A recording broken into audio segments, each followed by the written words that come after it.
내가 진심으로 바라는 세상은 싸우는 사람들이 사라지지 않는 사회이다. 싸우는 사람들이 사라졌다는 건 좋은 사회의 증거가 아니라 그 사회 수명이 다했다는 증거이기 때문이다. 네, 홍은전 작가의 칼럼집 그냥 사람 중에서 한 구절을 전해드렸는데요. 저도 사회 곳곳에서 들려오는 여러분의 목소리를 무기 삼아서 더 나은 세상을 위해 한번 싸워보겠습니다.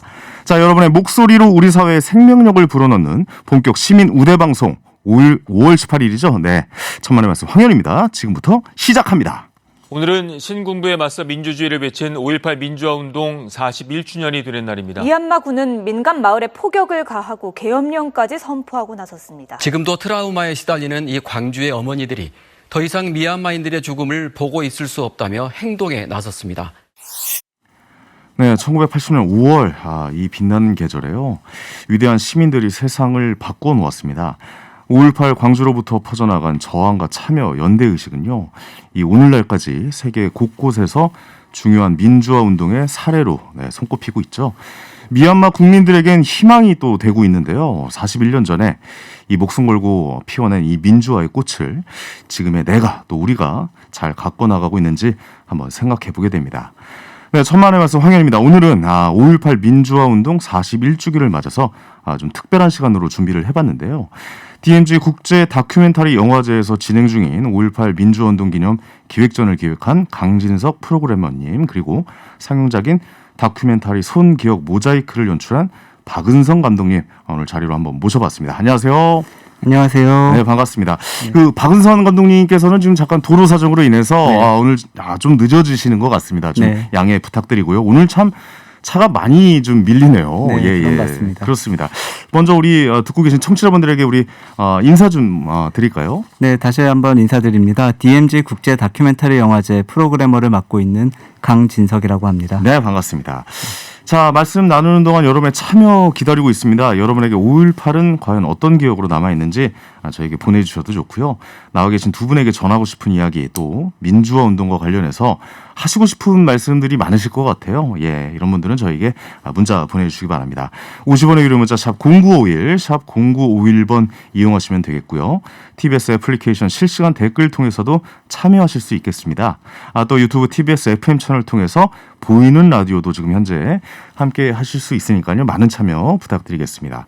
참여하신 분들 중에서 추첨을 통해서 층간소음 해결은 제로블럭, 제로블럭에서 매트 저희가 선물로 보내드리도록 하겠습니다. 본격적으로 이야기 좀 나눠보겠습니다.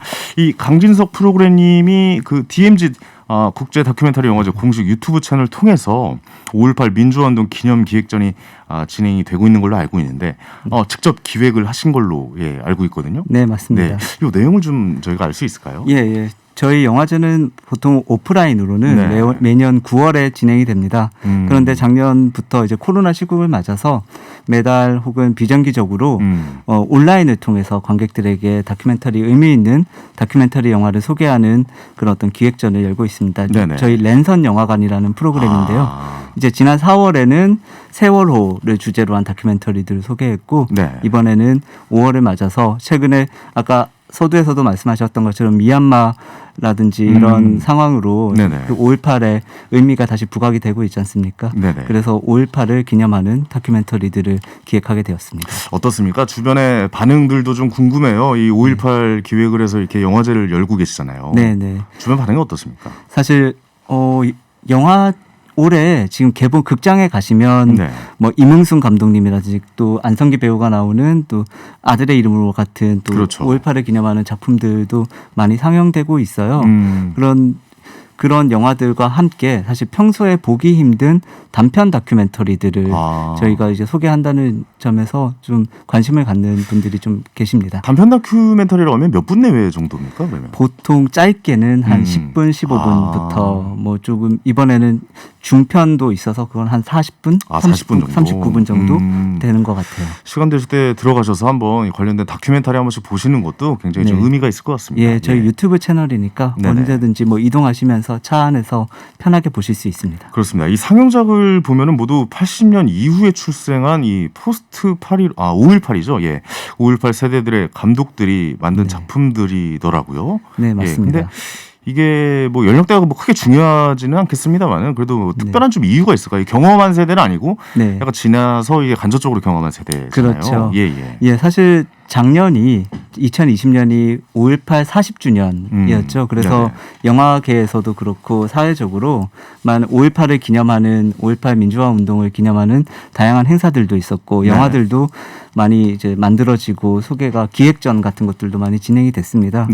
그런데 그러면서 제가 이제 올해 41주년을 맞아서 새로운 1년이 시작되는 요거 맞아서 고민했던 것이 40년이면 한 세대가 지난 거죠. 한 세대 그러네요. 혹은 한 세대 반. 요즘은 어떻게 보면 두 세대까지라고도 말할 수 있으니까 워낙 시간이 빨리 지나가니까요. 그럴 수 있죠. 예. 그런데 그러면 이제는 그 세대가 지나가 버렸는데 무엇을 어떻게 기억해야 될까를 고민을 했습니다. 그러다 보니까 거의 기억하는 장면들이 언론 매체에 노출이 된 그런 모습으로만 기억을 하고 그들이 말하는 걸로만 기억을 하잖아요. 예, 뭐 직접 경험을 하지는 못했고 예, 그런 거죠. 남아있는 영상들을 통해서. 네, 맞습니다. 그래서 새로운 어떤 기억의 방식들, 기념의 방식들을 우리가 좀 고민해야 될 때가 아닌가라는 의미에서 이런 기획전을 준비하게 됐습니다. 그렇습니다. 또 약간 80년대 이후생들이 바라보는 5.18은 또 다른 느낌일 수도 있을 것 같아요. 예. 맞습니다. 자, 이 DMZ 국제 다큐멘터리 영화제 기획한 작품이 총 5편으로 알고 있는데 어떤 작품들인지 좀 소개를 들어봐도 될까요? 예. 이따가 곧 도착하실 박은성 감독님과 같은 분의 손기억 모자이크 같은 작품들처럼 이제 80년대 이후에 출생하신 감독님들의 작품들 주로 이제 여성 감독님들의 작품도 있는가 하면 또 일본에서 제일 조선인 3세 감독이 만든 작품도 있고 아예 중국 전문 작가가 한국의 이 레지던시 프로그램으로 예술가 교환 프로그램으로 와서 광주에 머물면서 만든 작품도 그렇게 좀 다양한 성별, 지역 그리고 세대 이렇게 세대는 그 80년대 이후죠. 그래서 다양한 성별과 그 국적과 정체성을 가진 그 감독들의 작품으로 그렇게 준비를 했습니다. 그렇습니다. 이게 그러니까 한 작품, 그러니까 한국 사람들이 만든 그 작품 이제 한 작품이 아니라 여러 세대 다른 나라의 분들의 시선까지도 한번 다 같이 감상해 볼 수 있는 그들의 생각까지도 한번 좀 들어볼 수 있는 그런 작품인 것 같군요. 네, 맞습니다. 이 포스트 5.18 세대 5.18 민주화 운동에 대해서 좀 이야기를 해봤는데 자 5.18 민주항쟁이 뭐랄까요? 저희가 점점 더 멀어지고 있잖아요. 어떻게 보면 이제 시간이 흘러감으로써 우리가 왜 5.18 민주화 운동을 기억해야 되고 알아야 되는지 여기에 대해서도 좀 한 말씀 해주실 수 있을 것 같아요. 굉장히 큰 질문인 어려울 수도 있죠. 제가 이제 감히 이제 말씀드리고자 하고 싶은 거는 이런 것들이 그런 것 같습니다. 저희가 너무 당연하게 생각하는 것들, 뭐 물이나 공기처럼 너무나 당연하게 생각하는 것들의 어떤 근간이 되는 것이라고 생각해요. 저희가 이게 쉽게 지금 저희의 의견을 발화하고 행동하고 우리 삶을 결정을 할 수 있다고 저희가 믿지 않습니까? 그런 것들의 어떤 을 가능하게 만든 어떤 토대. 하지만 너무 당연해서 평소에는 좀 잊고 지내죠. 아니 진짜 소름 돋는 게 그때 만약에 민주화가 안 됐다면 지금 과연 우리는 어떤 인생을 살고 있을까라는 것도 한번 고민을 해봐도 될 시점인 것 같아요.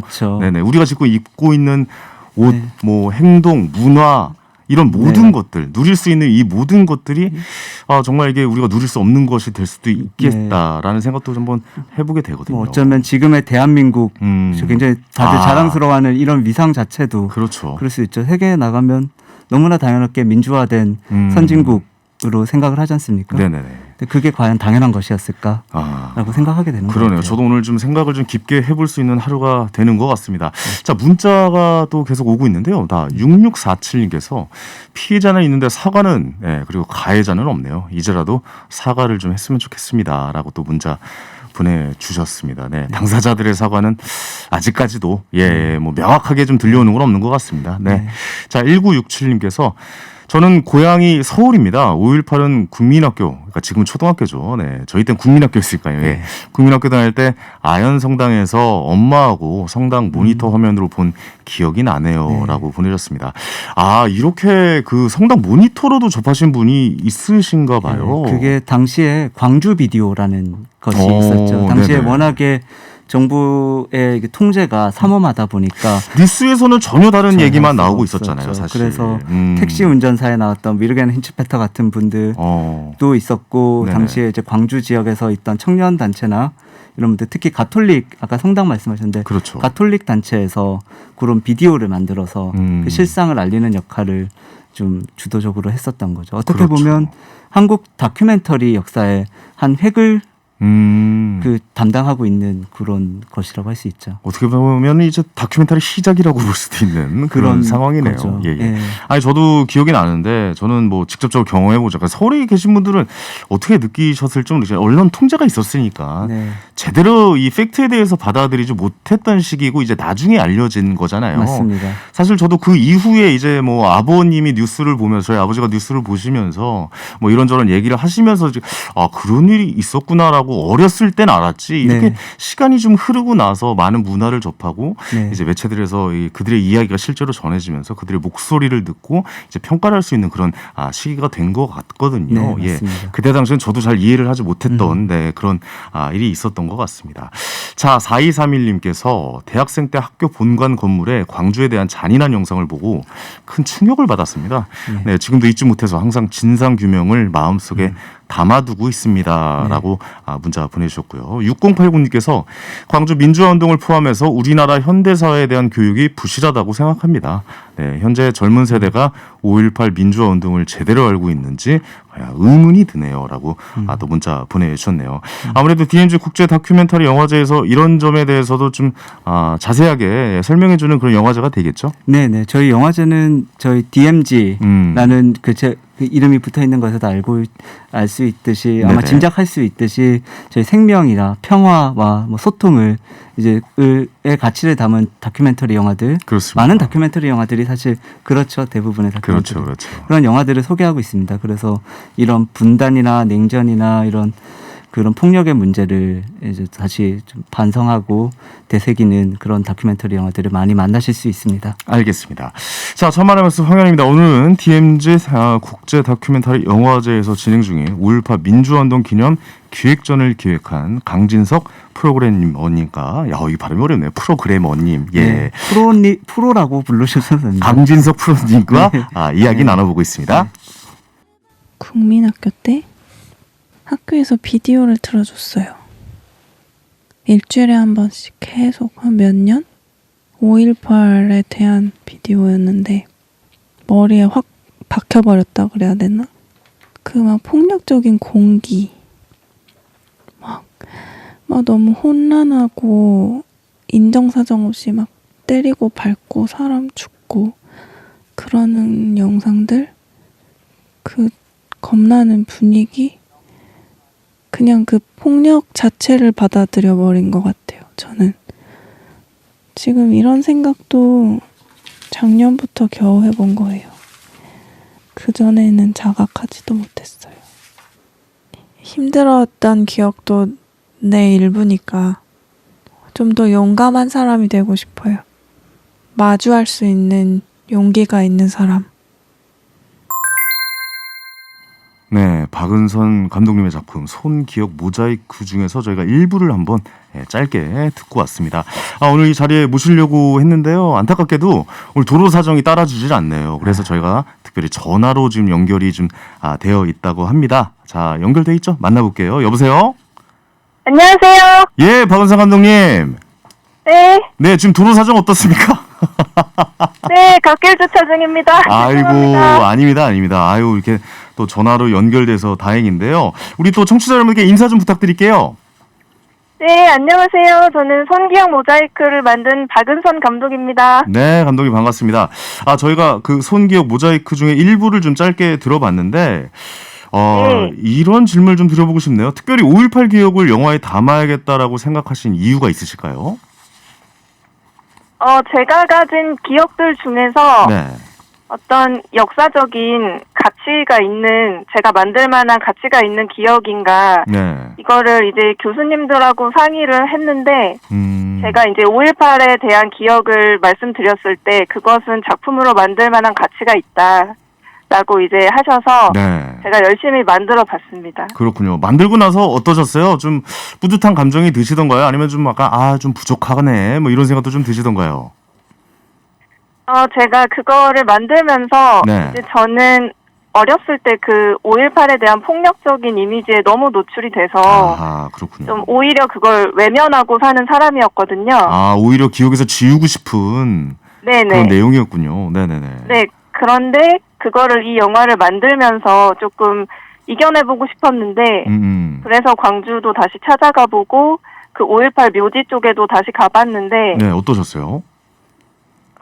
더 나아지지 않았습니다. 솔직히 계속 괴로웠습니다. 감정이 더 좋아지거나 나아진 정황은 없군요. 이 감독님에게 5.18 민주화운동이 뭐 당연하죠. 그건 뭐 너무 안 좋은 일이고 좀 속상한 일이고 나쁜 일이고 그런 일이었을 테니까요. 어떤 기억으로 남아 있는지 좀 여쭤볼게요. 지금 현재. 저는 이제 5.18을 직접 겪은 세대가 아니고 이제 그 겪은 세대의 자녀 세대죠. 그렇죠. 네네. 그래서 이제 5.18을 제 세대까지 해결이 안 돼서 이제 계속 그거를 큰 소리 내서 외치는, 그러니까 폭력적인 이미지들도 이제 걸러지지 않고 계속 외침 때문에 그게 계속 노출이 되는 거예요. 그렇죠. 40년이 지났는데도. 네. 저는 너무 어렸을 때 그거를 봤으니까 이제 놀래버린 거죠. 그래서 이제 제 자신을 지키기 위해서 저도 본능적으로 그걸 외면하게 돼버린 것 같아요. 오히려. 그래서 그게 그렇군요. 이제 성인이 되고 나서도 저도 모르게 계속 무관심하게 있었더라고요. 오히려 무관심하게, 덤덤하게 계셨군요. 네, 그게 제 어떤 작품의 주제이기도 하고요. 네. 그래서 제가 이제 기억을 더듬어 봤을 때 제가 받았던 5.18에 대한 교육이 이 어린이에게 맞춰진 교육이 아니고 어떤 그런 사망자의 사진이나 그런 게 맞아요. 너무 강하게 외쳐야 되니까. 자극적인 사진들만 좀 나오는 것 같다라는 생각도 들기도 하고요. 어떻게 보면 한편으로는. 너무 그런 쪽에 초점을 맞춰서. 그게 이제 그렇게 안 하면 안 봐주니까 그러신 것 같아요. 심각성을 알릴 수가 없으니까 그 방법이라도 이제 써야 된다라고 보시는군요. 근데 알겠습니다. 이제 저는 너무 아기 때 봐서 놀래버린 거죠. 그렇죠. 이 포스트 5.18 세대들에게 민중항쟁이 시사하는 바, 이거 과연 뭐라고 생각하시는지 좀 궁금하네요. 5.18 세대, 저희 세대요? 그러니까 80년대 이후 세대죠? 네네. 그게 사실 저는 아직도 ING라고 생각을 해요. 아직도 계속되고 있다. 네. 왜냐면은 아직도 이제 피해자분들 계시고 그렇죠. 또 실종자를 기다리는 가족들도 아직도 계시고요. 해결이 안 돼 있죠. 네, 해결이 안 된 채로 이거가 알려지지도 않은 채로 계속 있는 거예요. 그래서 광주에 가면은 그 분위기가 있어요. 아직도 이게 끝이 아니다. 그렇군요. 라는, 계속되는 그 분위기가 있고, 어떻게 보면은 그냥 그 분위기로 고착돼 버린 것도 있어요. 그 분위기로 고착됐다는 게 무슨 말입니까, 그러면?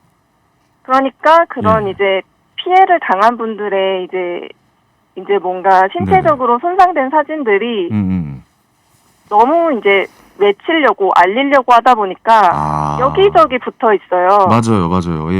네, 그래서 이제 심지어 이제 매점 이런 데도 붙어 있어요. 근데 이제 매점에서는 사실 뭐 컵라면도 먹고 잡담하는 곳이잖아요. 그렇죠. 그런데 이제 다 섞여 있는 거예요, 그냥. 무거워져 있다라고 표현을 하시는 겁니까, 그러면? 전체적으로? 그거를 이제 너무 맨날 보니까 그걸 맨날 보시는 분들은 이제 그런 경지를 지나가셨겠죠. 이제 그런 경지를 넘어서서 좀 그냥 의뢰 이렇게 되어가고 있구나라고 좀 받아들인다라고 생각을 하시는 것 같습니다.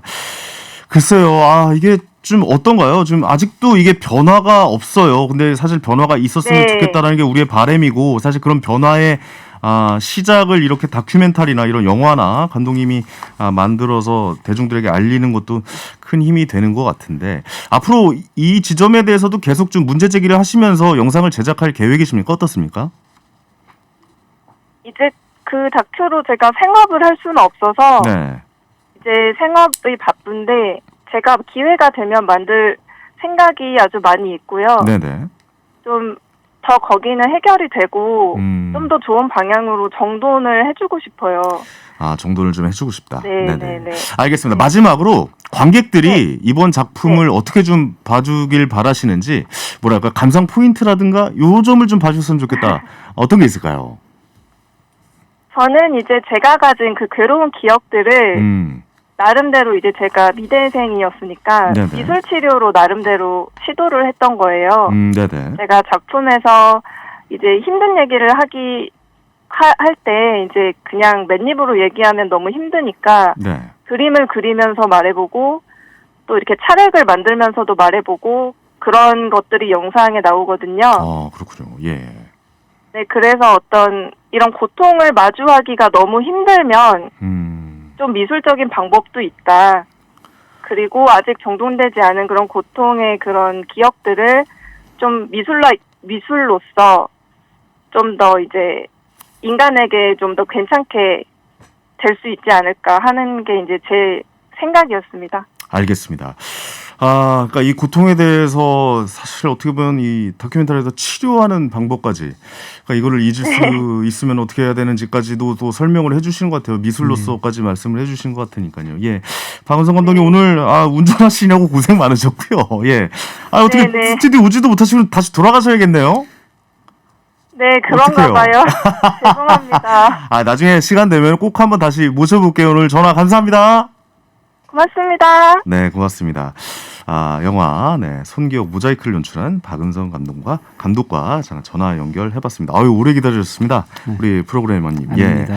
이 최근에 미얀마 네. 이 상황이 좀 비슷한 상황으로 가고 있는 것 같아요. 우리 민주항쟁과. 그렇죠. 예. 네네.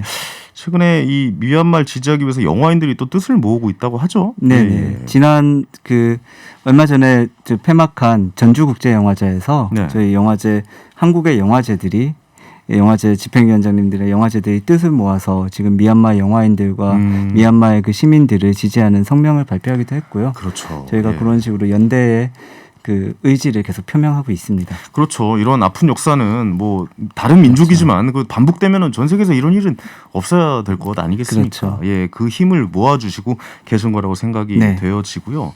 영화계뿐만 아니라 우리 지금 사회 곳곳에서 미얀마 투쟁을 지지하고 응원하는 움직임이 좀 계속 있어요. 왜냐하면 또 우리가 겪어본 일이기 때문에 그들은 좀 피해갔으면 좋겠다라는 마음이 더 강하게 모여지는 것 같은데 어때요? 이 생각하는 연대, 그러니까 문화계나 뭐 이런 쪽에서도 좀 연대를 하면서 이런 것을 펼쳐 나가고 또 헤쳐 나가려고 하고 있잖아요. 네, 그렇죠. 연대라는 거에 대해서 어떻게 생각을 하십니까? 전 연대라는 말, 그 질문을 이제 생각을 하면서 사전을 한번 다시 꺼내봤어요. 그래서 그 연대라는 말이 진짜 어려운 말이 아니더라고요. 그 모든 게 결국 연결되어 있다를 의미하더라고요. 그랬을 때 결국에는 그 서로가 연결되어 있다는 것을 잊지 않는 게 연대 아닐까 저는 생각합니다. 그러니까 미얀마에 있거나 아니면 전 세대 40년 전에 있었던 어떤 사람들의 고통이 그들의 곤경, 순환이 그냥 완전히 남의 일이거나 옛날 일이 아니라 저희의 삶과 지금 현재와 어떤 방식으로 연결되어 있다는 걸 잊지 않고 그렇기 때문에 그걸 해결하기 위해서 그들이 아니면 전 세대가 해결을 하는 것만이 아니라 우리도 뭔가를 해야 된다는 그것을 잊지 않는 게 연대 아닐까. 좀 막연하지만 그렇게 생각합니다. 너무 좋은 말씀 해주신 것 같습니다. 그러니까 우리가 이것을 단순히 잊고 너희들의 일이야라고 치부한다면 그것이야말로 정말 우리가 다시 느끼는 불행이지 않을까. 그렇죠. 예, 그 불행도 연대가 가능하거든요. 그렇죠. 그냥 그들이 불행하면 아무래도 그 불행이 퍼지기 때문에 그렇지 않을까라는 생각이 듭니다. 저희에게 또 다시 반복될지 모르죠. 그렇죠. 언제 다시 반복될지 모르는. 그러니까 아예 그런 일들은 싹이 없어져야 된다. 뭐 이렇게 좀 표현을 좀 하고 싶습니다. 오늘 이렇게 대화 나눠봤는데 어떠셨는지 모르겠네요. 오늘도 갑자기 오늘도 차가 많이 상태가 안 좋아가지고 이렇게 못 오셨는데 자, DMZ 랜선 영화관 어떻게 봐야 됩니까? 좀 방법을 알려주세요. 저희 굉장히 쉽게 볼 수 있습니다. 저희 DMZ 다큐멘터리 영화제 홈페이지에 들어오셔서 접속하셔도 되고요. 아니면 그냥 유튜브에 접속하셔서 검색창에 DMZ 국제 다큐멘터리 영화제 혹은 DMZ 다큐 영화제라고만 치셔도 저희 유튜브 채널이 뜹니다. 거기에 작품들 5편이 예쁘게 기다리고 있으니까 가시는 길에 퇴근길이시거나 내일 또 쉬는 날인데 또 집에서 쉬시면서 예, 예. 좀 봐주셨으면 좋겠습니다. 네, 퇴근길에 보시면 안 되고 차에서 보지 마시고 예, 대중교통에서 예, 지하철이나 알겠습니다. 예. 오늘 바쁘신데 이렇게 나와서 좋은 말씀해주셔서 너무 감사하고요. 저도 꼭 작품 챙겨보도록 하겠습니다. 예, 잘 부탁드립니다. 자, 오늘 감사합니다. 네, 감사합니다. 자, 강진석 프로그래머님, 네, DMZ 랜선 영화관을 기획하신 분과 이야기 나눠봤습니다. 자, 오늘 문자로 마무리하겠습니다. 4849님께서 아무리 시간이 흘러도 5.18의 의미를 되새긴다는 건 중요합니다. 수많은 이들이 목숨을 걸고 지켜낸 민주화란 걸 기억하면서 그분들의 희생이 헛되지 않게 우리 후대에게도 더 좋은 사회를 물려주기 최선을 다해서 살아야겠다는 생각을 합니다. 라는 문자였는데요. 그렇습니다. 이런 문자들이 하나하나 모여서 여러분의 목소리가 다 전달이 될 거라고 생각이 되어집니다. 자, 천만의 말씀 황현입니다. 오늘은 여기까지고요. 저희 프로그램은 유튜브와 팟캐스트를 통해서도 다시 들으실 수 있습니다. 저는 내일 저녁 7시 30분에도 여러분 곁에 함께하겠습니다. 황현이었습니다.